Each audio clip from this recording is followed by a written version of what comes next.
Noorul Izzah அன்வாரும், Datuk Seri Saifuddin Nasution இஸ்மாயிலும் PKR கட்சியின் தேர்தல் இயக்குநர்களாக நியமிக்கப்பட்டிருப்பதை அக்கட்சியின் தொடர்பு பிரிவு தலைவர் டாக்டர் ஃபாமி ஃபாஜில் வரவேற்றுள்ளார்.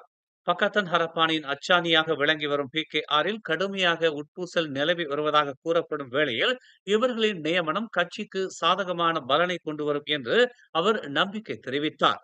ஆளும் பக்கத்தான் கூட்டணியில் உள்ள இதர கட்சிகளுடன் தொகுதி ஒதுக்கீடு குறித்து பேசுவதற்கு சைஃபுடீனும் நூருல் இசாவும் தான் தகுதியானவர்கள் என்று அவர் குறிப்பிட்டுள்ளார்.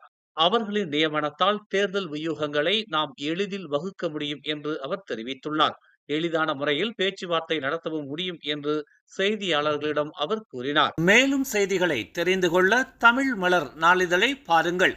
உடனுக்குடன் செய்திகளை தெரிந்து கொள்ள தமிழ் மலர் இணையதளம், தமிழ் மலர் செயலி மற்றும் மலர் டிவி யூடியூப் சேனலை வலம் வாருங்கள். எங்களோடு இணைந்திருக்க மலர் டிவியை பதிவு செய்து கொள்ளுங்கள். உறவுகள் மகிழ்ந்திட விருப்பம் மற்றும் பகிர்வு சேவையை சொடுக்கிடுங்கள்.